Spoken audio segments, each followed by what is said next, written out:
Yay, done with my first term of PDD and PIC. I can say that it's very different from my nursing school experience in the Philippines.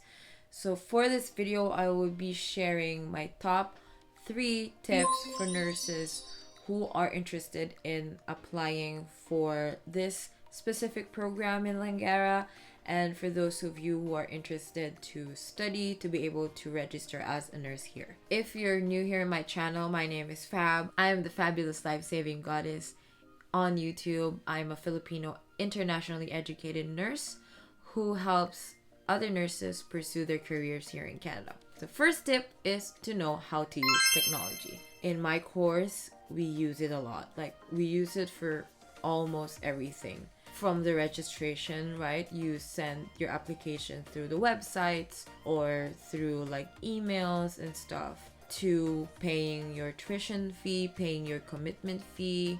The books for NPIC recently are from Elsevier. You need to know how to navigate those books. And aside from ebooks, we have this like software that is used to prepare us for the NCLEX. It's a simulation of the NCLEX. So every time that you answer a question, it gets harder and harder, or like, which is a really good practice if you want to pass NCLEX.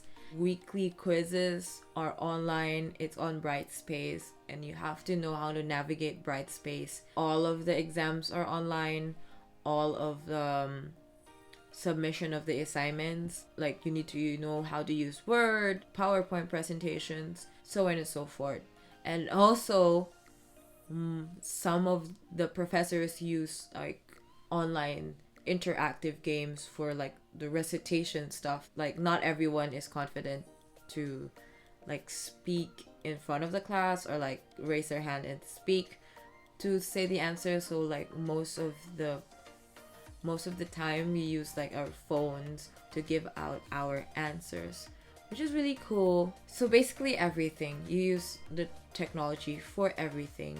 Like, I don't want you to be nervous about the quiz plus be nervous about how to navigate Brightspace, for example, or the Elsevier resource. Or I don't want the use of technology to add up to the anxiety you're already having from the examination. So if you have the time, once you get your codes, once you get your access to these websites, you need to take some time to navigate those things, play with it, practice, like, oh, what does this do, what does this button do, like, how do I get to like the examination or like the assignment part of Brightspace. So that's tip number 1, learn to how to use technology. On to the second tip, which is to have a calendar to schedule your activities, because as a working student here in Canada, you need to juggle at least 3 things. So one is your school. You don't want to miss any assignment. You need to balance work, because to be able to afford things in Vancouver, you need to have a part-time job. Most of the classes are just until, I don't know, 2, 3, 4 p.m. So like from 5 onwards, you can use that time to work part-time. Does that make sense? I mean, like, you have the time of day to have a part-time job. So school, work, and then your personal life. Maybe you have a family here, or maybe you want to explore Canada. It's not easy if you don't have a calendar on you, like where you can check things out.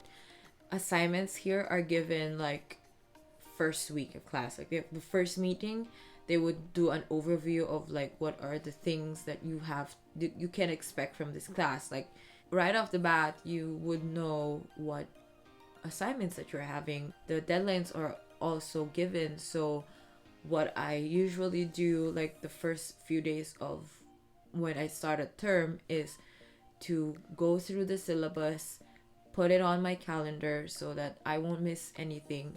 And aside from that, if I know something is coming and I'm already able to do that part of the assignment, you can go ahead and do it on your spare time so that you can like get it out of your system and you can tick that checkbox in your like to-do list, etc., etc. Also, another thing why you should have a calendar is that you should know when you don't have classes. So as an international student, as a first time like school goer here in Canada, I'm not familiar with all the holidays celebrating. Like for example, BC Day, Canada Day, Victoria Day. Also, you have spring break and winter break, I think. So, like, you need to put it on the calendar so that you would know when to not go to class. Personally, I use Google Calendar. I use Google Calendar because I can also use tasks. Like, I can have like task board.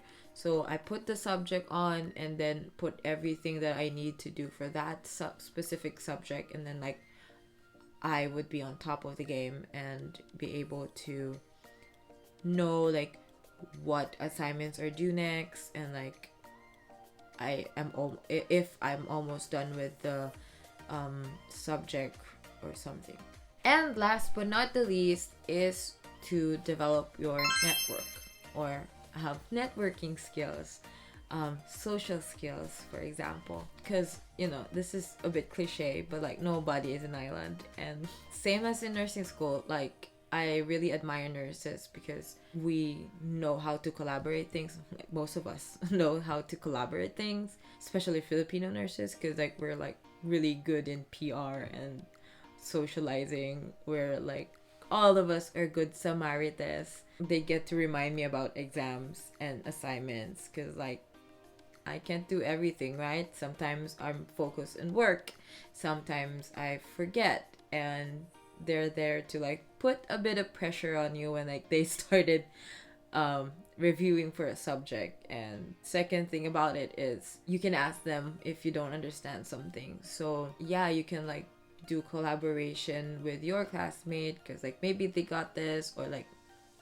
for me, like sometimes I'm not listening to the teacher and then I can ask them what they think about like what I did not hear. But you have to choose them wisely because you want everyone to help each other go up or like develop, not to bring each other down. And also like while you're in school, you also need to have your fun while you're learning. So having these kinds of social networks or friends, school friends per se, will really help time pass by. Because like sometimes we have 2 hour break, and like what are you gonna do with those 2 hours if you're like alone and not being able to share like, you know, experiences and share doing activities with each other. And on that note, I would like to give a quick shout out to the amazing people that I am always spending my time with. Glenard De Jesus, Marge Maano, Kim Duldulao, Jen Singson, and Jello Liwag. Hey, what's up, guys? Yeah, we call ourselves an amazing six, and I'm so happy that they like adopted me to their like pre-formed group like first day of classes. And you know, we go eat somewhere, we go do activities, and we are sharing the struggles and the experience. And you know, that's how life is. You need to find people you want to share your experiences with. Whew. And I think that's it. Just to summarize, I really believe these are basic stuff, but I included some of my personal touch, like my personal experience about the subjects here in Canada. So yeah, just to summarize, you need to learn how to use technology. You have to have more organization in your life and use a calendar. And last is to build your social network so that you can learn and have fun at the same time. And if this video helped you, please give it a thumbs up, subscribe if you haven't yet, and click the notification bell so that you would know when I upload my videos next. And always, comments are welcome in the comment section, and I will see you on my next video.